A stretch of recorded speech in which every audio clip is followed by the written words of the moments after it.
Captain Peter Harrison stared at the massive alien ship through the bridge viewport of the Earth Defense Force flagship Guardian. The vessel's purple-tinted hull gleamed against the backdrop of Jupiter's swirling storms. His hands tightened on the command chair's armrests as he watched 3 more enemy ships emerge from light speed.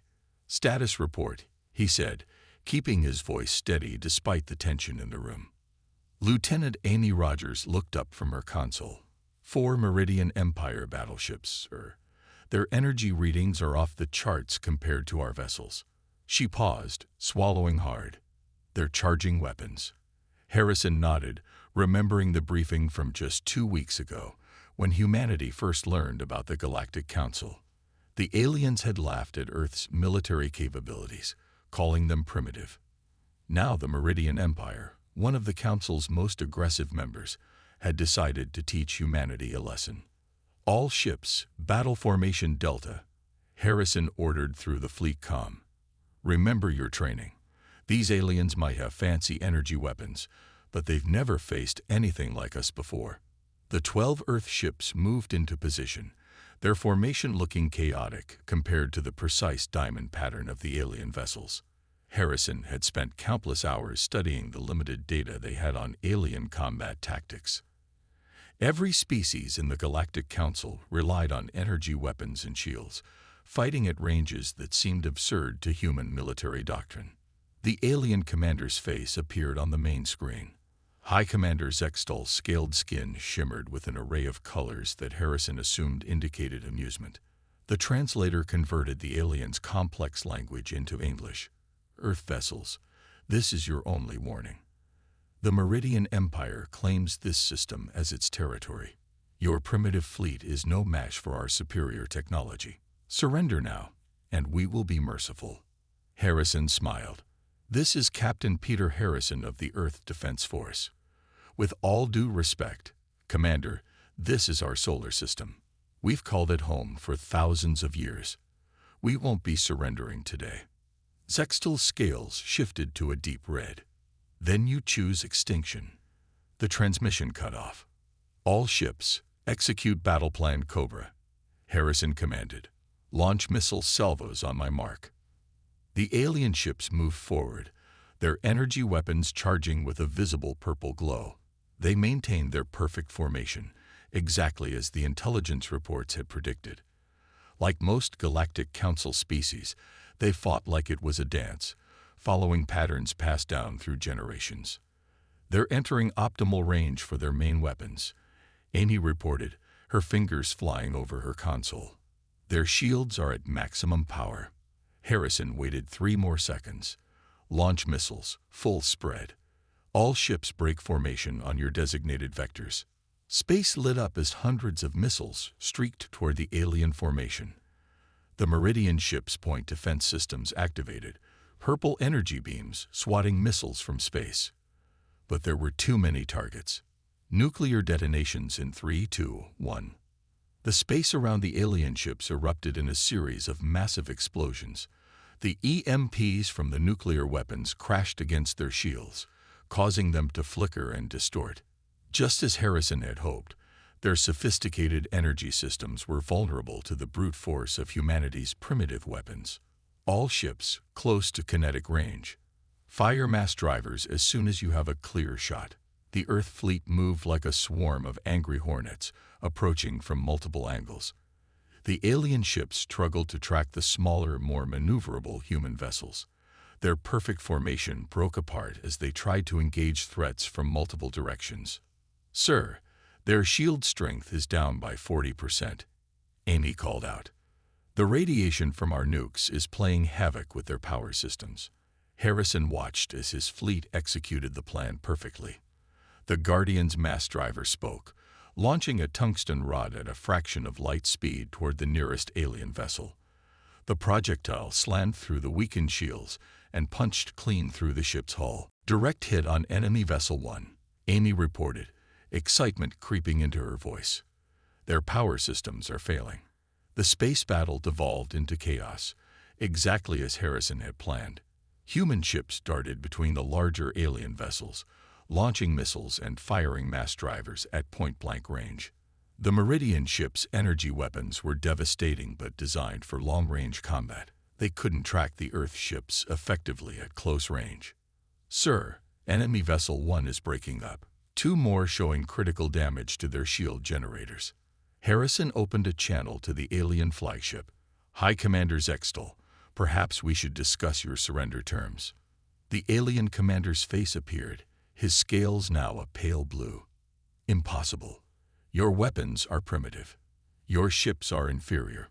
"Ow. Sometimes the simple solutions are the best ones, Commander. Your ships are impressive, but you fight like every battle is a ceremonial duel. We fight to win." A massive explosion lit up the viewport as another Meridian ship succumbed to concentrated fire from 3 Earth vessels. The remaining alien ship tried to retreat, but found itself surrounded. "This is not possible," Zextal said, his translator struggling to convey his shock. "The Council said your species was barely space-capable." "The Council was wrong," Harrison replied. "Now about those surrender terms." The Battle of Jupiter's orbit lasted less than 30 minutes. When it was over, 3 Meridian Empire ships were destroyed, and their flagship was disabled. The Earth fleet had suffered damage to 5 vessels, but lost none. More importantly, humanity had proven itself on the galactic stage. As Harrison wrote his report later that day, he couldn't help but smile. The Galactic Council had dismissed humanity as primitive because they didn't use energy weapons or sophisticated shields. They never considered that humans had spent thousands of years perfecting the art of warfare with projectile weapons and explosive devices. "Sir," Amy called from the doorway of his office, "the Council is demanding an emergency meeting. They're quite interested in discussing our military capabilities." "I bet they are," Harrison said, standing up. "Send them my regards, and tell them Earth is happy to discuss our place in the galactic community as equals." As he looked out his office viewport at Jupiter's massive form, Harrison knew this was just the beginning. Humanity had revealed itself as a force to be reckoned with, but they had also painted a target on their back. The Meridian Empire wouldn't take this humiliation lightly, and other species would now see Earth as a potential threat. But that was a problem for another day.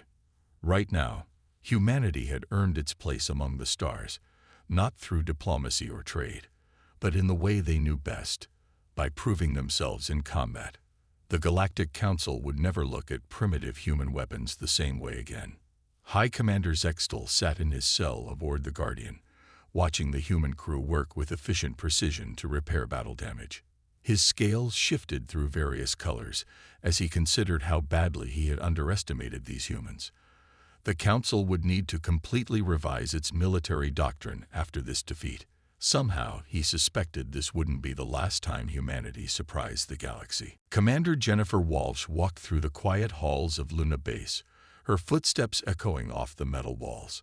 3 months had passed since the Battle of Jupiter's orbit, and Earth's military leaders had put her in charge of something extraordinary, combining human and alien technology. The door to her lab slid open with a soft hiss. Inside, dozens of screens showed battle simulations and technical data. In the center of the room stood her pride and joy, a hybrid weapons system that married human ingenuity with alien tech. "Good morning, Aegis," she said to the lab's AI system. "Good morning, Commander Walsh." The AI responded in a calm voice. "The latest simulation results are ready for your review." Jennifer sat down at her workstation, pushing her red hair back from her face. "Show me what you've got." The main screen lit up with combat data. After capturing the Meridian Empire's flagship, Earth's scientists had learned a lot about alien technology. But it was Jennifer's idea to combine their advanced energy systems with traditional human weapons. "Simulation complete," Aegis announced. "The new hybrid mass dragger shows a 300% increase in penetration power when using alien power cores." Jennifer smiled. The aliens had always used their energy technology for direct energy weapons, beams, pulses, and plasma bolts. Nobody had thought to use that same power to enhance kinetic weapons. A knock at the door interrupted her thoughts. "Come in," she called. Captain Steve Reynolds entered, carrying a tablet. His usual neat uniform looked wrinkled, suggesting he'd been up all night. "Commander, you need to see this. Our deep space sensors picked up something concerning." Jennifer took the tablet, her eyes widening as she read the report. 6 Meridian battle fleets moving toward the outer system. They're not wasting any time with their revenge. The Galactic Council is claiming they can't interfere, Steve said, running a hand through his graying hair. Apparently, the Meridians filed some ancient claim to our solar system. It's all political nonsense, but it means we're on our own. Jennifer stood up and walked to the large window overlooking the lunar surface. Earth hung in the black sky, beautiful and vulnerable. "How long do we have?" 2 weeks at most. They're moving slower than last time, being more careful. She turned back to her workstation. "Aegis, show me the prototype fleet status." Holographic ships appeared in the air between them. 20 Earth vessels retrofitted with the new hybrid technology. Not many, but they had some tricks the Meridians wouldn't expect. "The stealth system is ready," Jennifer said, pointing to one of the ships.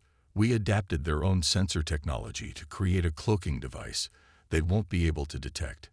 And wait until they see what we did with their shield generators." Steve looked skeptical. "You really think we can stand against 6 fleets? That's over 100 ships." Jennifer's green eyes sparkled with determination. "They're expecting another straightforward battle like Jupiter. But we've had 3 months to study their technology and adapt it. More importantly, we've developed entirely new ways to use it." She pulled up another simulation. "Look at this.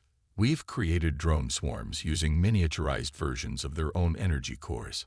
Hundreds of small, agile units that can overwhelm their targeting systems, and each one carries a miniature mass driver."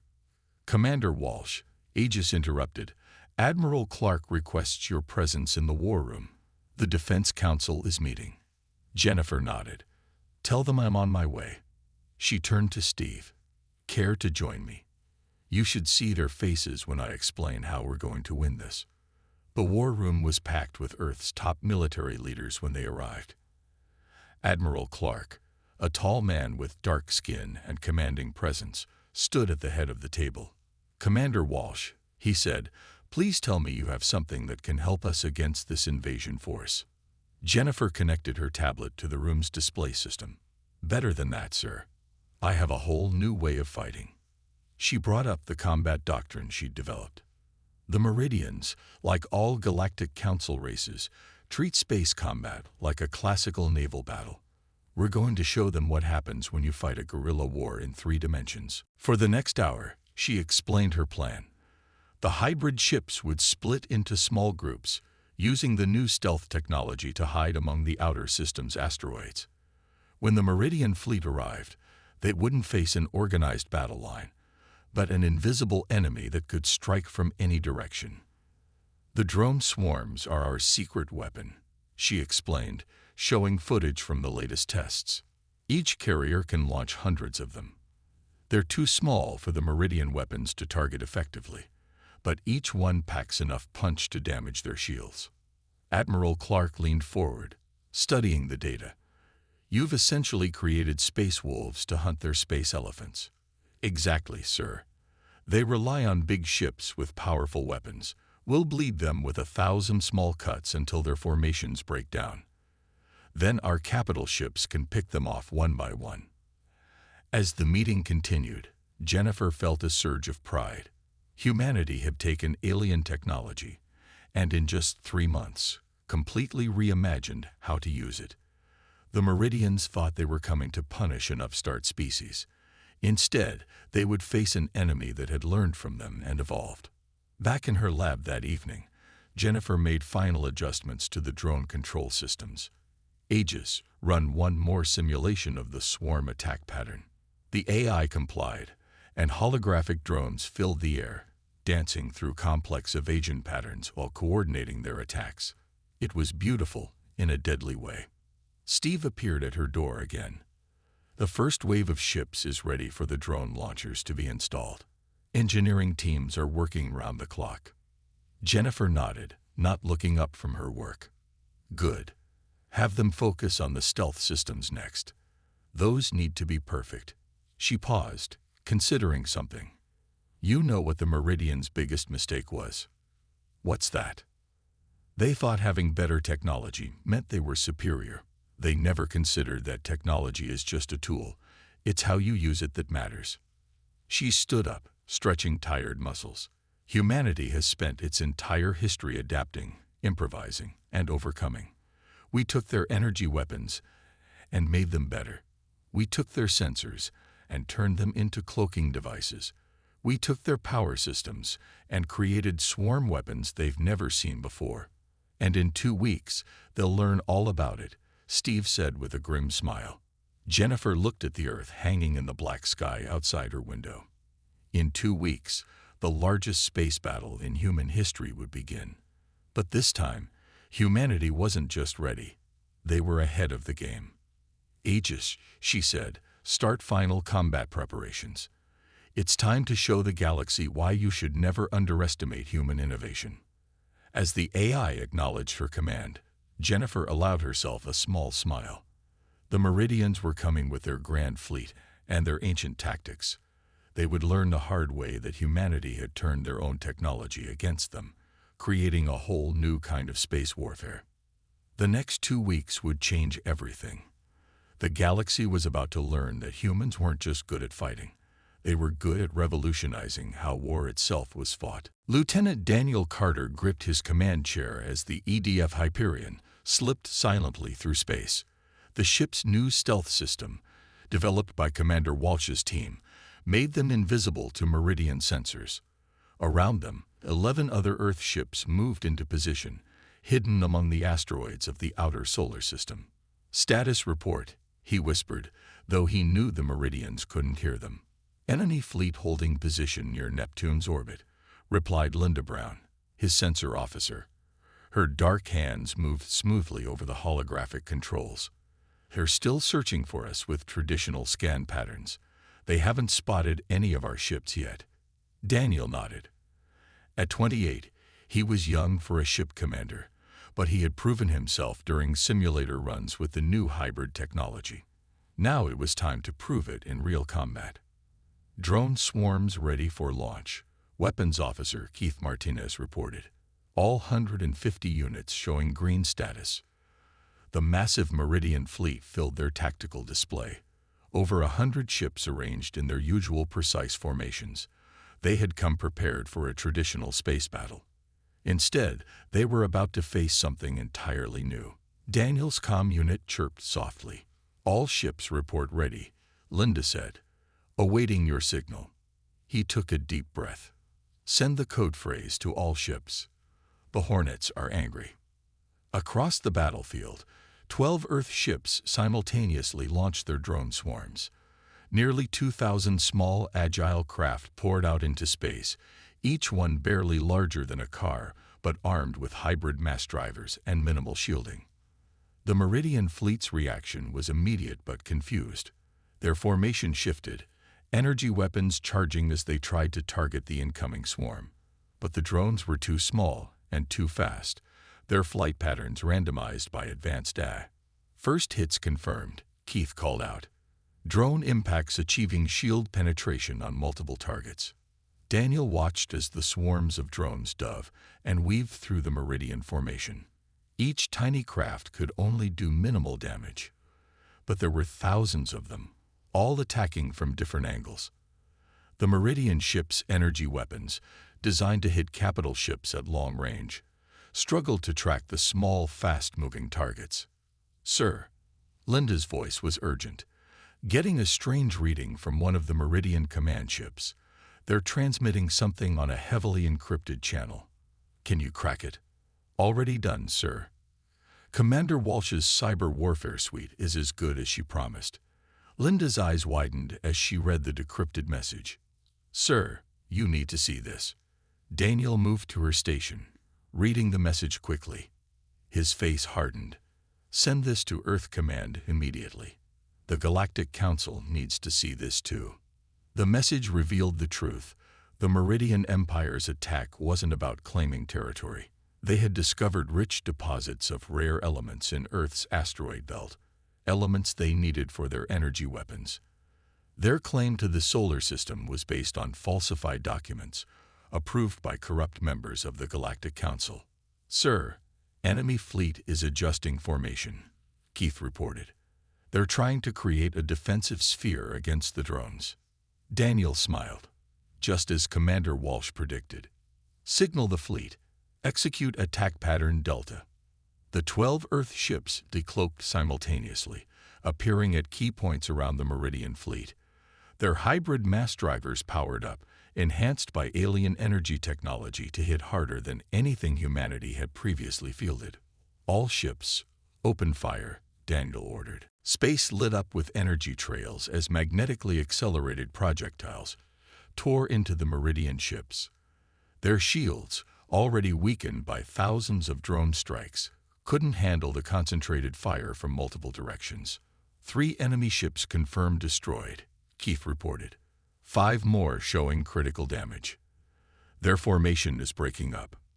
The Meridian fleet's perfect sphere collapsed as ships tried to deal with threats from all directions. Some turned to face the Earth ships, others continued trying to swat down the endless swarm of drones, and still others attempted to retreat. "Their flagship is making a run for it," Linda called out. "They're charging their faster-than-light drive." "Not today," Daniel said firmly. "Signal drones groups 7 through 12. Disable that flagship. I want their commander to answer for these forged documents." Hundreds of drones broke away from their attack patterns, converging on the Meridian flagship. Its shields flared brilliant purple as it tried to fight off the swarm, but there were too many targets. Multiple drones slipped through, their small but powerful weapons targeting key systems. "Direct hits on their drive system," Keith reported with satisfaction.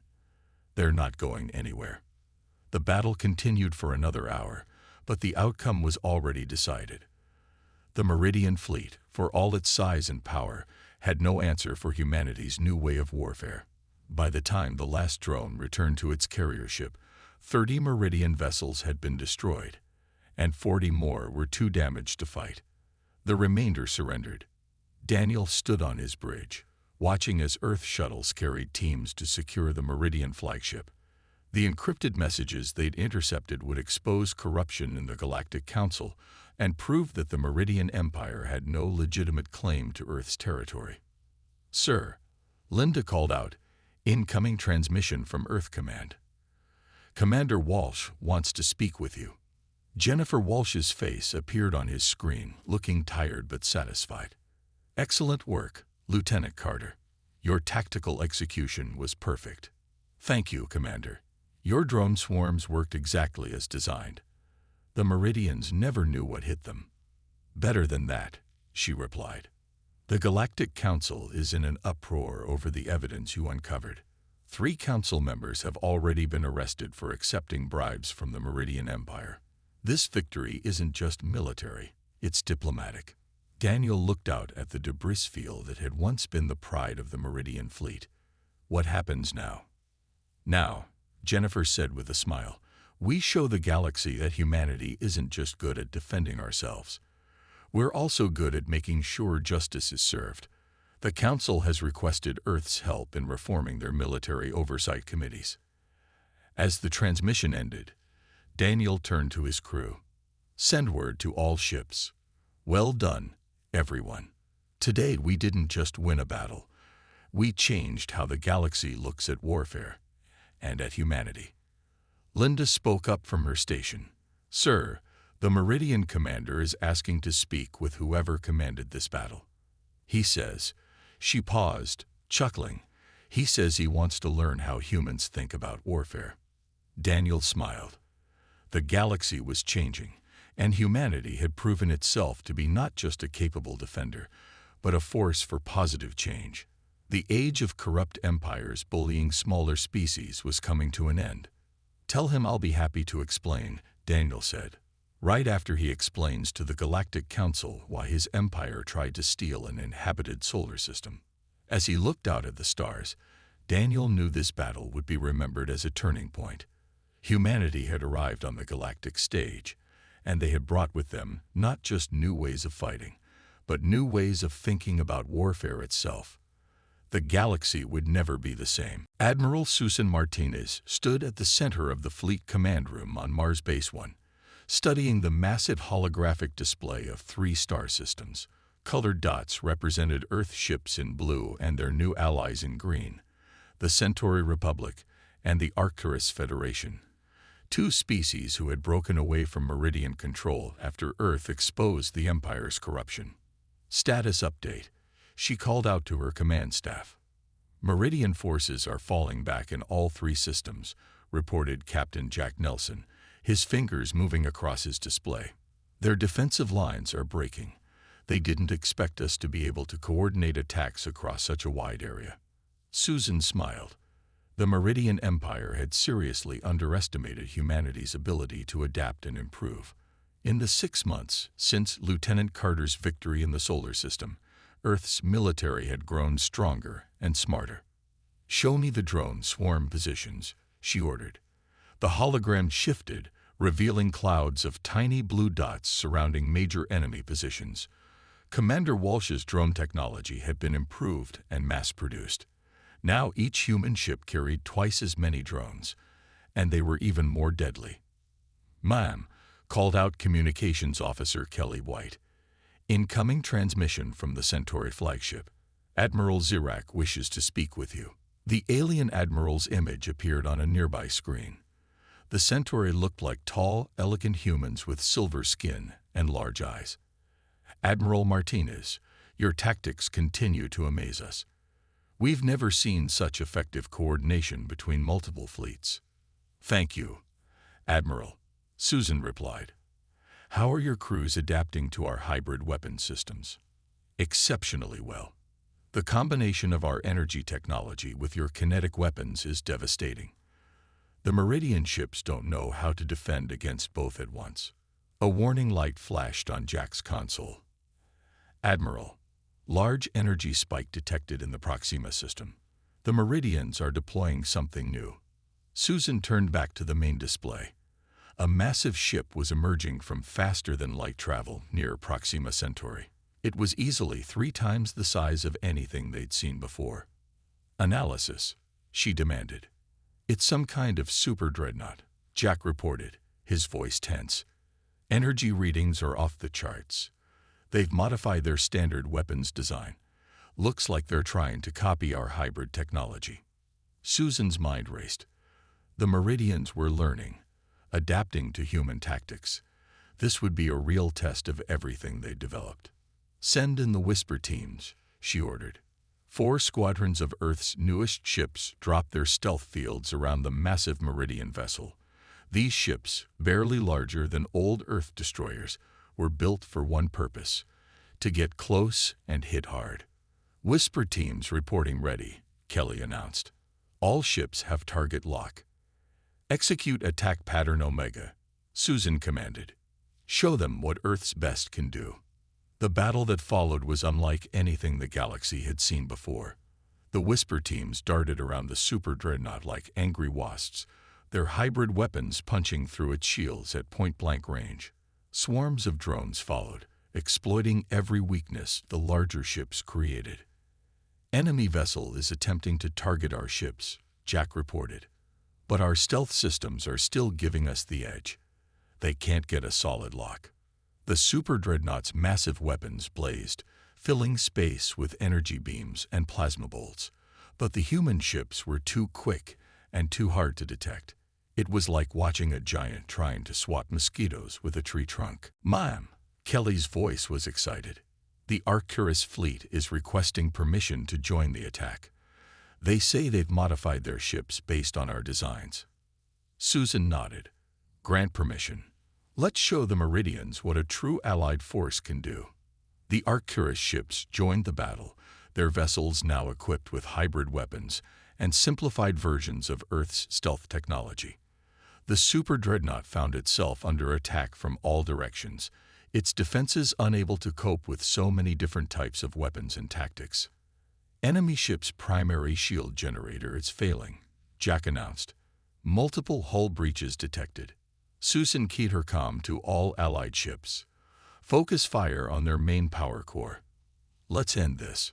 The combined fleet struck as one, hundreds of weapons impacting the same spot at the same time. The super dreadnought's hull finally cracked, its power core going critical moments later. The massive ship broke apart in a spectacular explosion. Victory confirmed, Kelly reported as cheers erupted throughout the command center. Meridian forces are retreating across all three systems. But Susan wasn't celebrating yet. Get me a secure channel to Earth Command. There's something about this that doesn't add up. Minutes later, she was speaking with the Joint Chiefs and Commander Walsh. The Meridians don't usually adapt this quickly, Susan explained. This super dreadnought, these new tactics, someone's helping them. Jennifer Walsh nodded on the screen. I agree. Our intelligence suggests that another faction within the Galactic Council might be providing them with technology and advice. They're worried about how quickly humanity has risen to power. Then we need to find out who, Susan said firmly. Because this isn't just about defending our territory anymore. This is about preventing another corrupt empire from rising to take the Meridian's place. She turned back to the tactical display, studying the movement of enemy forces. We've shown the galaxy that humanity's approach to warfare works. Now we need to show them that we'll use that capability to protect others, not just ourselves. Admiral, Jack called out, the Centauri and Arcturus commanders are requesting a joint strategic meeting. They want to discuss permanently adopting human military doctrine for their own forces. Susan smiled. This was how real change happened, not just by winning battles, but by showing others a better way to fight. Human innovation wasn't just changing the outcome of battles, it was changing how the galaxy thought about warfare itself. Tell them I'll meet with them immediately, she replied. And have Commander Walsh's latest tactical updates ready. If we're going to face a hidden enemy, we need all our allies fighting at their best. As she prepared for the meeting, Susan reflected on how far humanity had come. In less than a year, they had gone from being dismissed as primitive to leading a revolution in military technology and tactics. Their allies weren't just copying human weapons, they were embracing the human way of thinking about combat. Kelly, she called to her communications officer, send a message to all Earth ships. Tell them to be ready. The Meridians and their secret allies thought they could overwhelm us with one massive weapon. Instead, they learned what everyone else is learning. Humanity doesn't just adapt to new challenges, we transform them into opportunities. The holographic display showed their combined fleets regrouping, human ships flying alongside alien vessels that now carried hybrid weapons and drone swarms of their own. It was a powerful sight, not just of military strength, but of how humanity's innovations were reshaping galactic warfare. The next phase of this conflict would be different. They weren't just fighting against the Meridian Empire anymore. They were fighting for a new way of thinking about power and responsibility in the galaxy. And Susan knew that humanity would lead the way, just as they had been doing since that first battle near Jupiter. The massive chamber of the Galactic Council fell silent as Captain Peter Harrison, Commander Jennifer Walsh, Lieutenant Daniel Carter, and Admiral Susan Martinez stood before the assembled representatives of 100 alien species. Behind them, through the giant crystal windows, Earth's first diplomatic fleet hung in space, a visible reminder of how far humanity had come. High Commander Zextal, now serving as the reformed Meridian Empire's representative, rose from his seat. His scales shifted to a respectful blue color as he addressed the council. 1 year ago, I dismissed humanity as primitive, he said, his translator carrying his words to every being in the chamber. I was wrong. They have not only proven themselves in combat, but have revolutionized how we think about warfare itself. Jennifer stepped forward, activating a holographic display that filled the center of the chamber. It showed the new combined fleet tactics that Earth had developed with their allies. We didn't come here today to talk about war, she said, her voice clear and strong. We came to talk about peace and how to maintain it. But to do that, we need to address the shadow war that's been fought behind the scenes. Admiral Martinez took over, pressing a button on her uniform. New images appeared, showing secret shipyards and hidden weapon installations. We've discovered that the Acadian Dominion has been secretly supplying advanced weapons to multiple sides, hoping to keep the galaxy in constant conflict. They'd been manipulating the Council for decades. Gasps and angry mutters filled the chamber. The Acadian representative, a tall figure in ornate armor, stood up.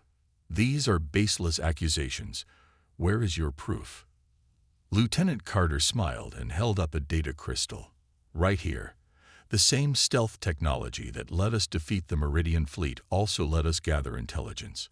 We have records of every transaction, every secret meeting, every manipulated vote." The chamber erupted in chaos. Security forces moved to prevent the Acadian representative from leaving. In the confusion, Captain Harrison stepped up to the main podium, his presence somehow calling everyone to order. "We didn't come here to start another war," he said calmly. "We came here to end the cycle of warfare that has plagued this council for generations. Earth proposes a new galactic defense protocol." Jennifer activated another display, showing the details of their proposal. "Our hybrid technology, drone systems, and tactical innovations will be shared with all council members.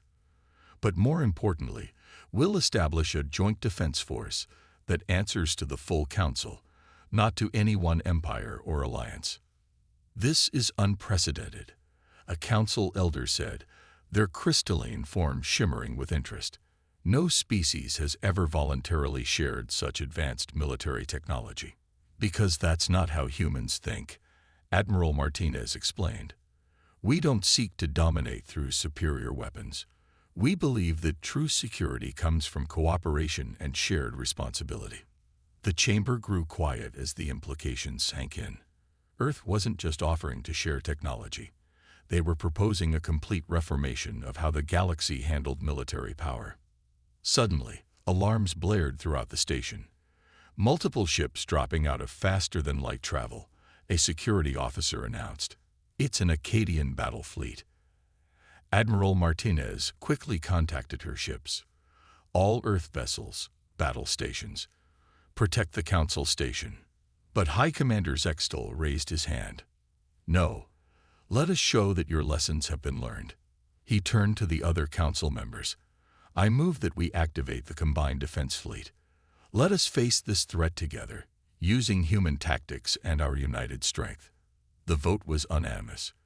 Within minutes, ships from 20 different species moved to defend the station. They flew in human-designed formations, their hybrid weapons ready, drone swarms launching in perfect coordination. The Acadian fleet, expecting to face confusion and division, instead found themselves confronting a unified force fighting with humanity's innovative tactics. The battle was over in less than an hour, ending not in destruction, but in the surrender of the Acadian ships. Later, as the Council resumed its session, Harrison watched with pride as species after species voted to accept Earth's proposals. The new Galactic Defense Protocol was approved by an overwhelming majority. "This is a historic moment," Jennifer said quietly to her fellow humans. "But we're not done yet. There's still so much we can teach each other. And learn from each other," Daniel added. "Every species has something unique to contribute. We just needed to find a way to work together." Admiral Martinez smiled as she watched former enemies signing agreements to join the new Joint Defense Force. "You know what the real victory is. We didn't just change how the galaxy fights wars. We changed why they fight them." The council session ended with a ceremony that would have seemed impossible a year earlier. Captain Harrison, the man who had first proved humanity's worth in battle, was appointed as the first commander of the new Galactic Defense Force. Commander Walsh was asked to lead a new technology exchange program. Lieutenant Carter would train the first class of mixed-species tactical officers, while Admiral Martinez would oversee the integration of fleet operations. As the four humans stood together after the ceremony, watching ships from dozens of species flying in formation outside the station, Harrison spoke softly.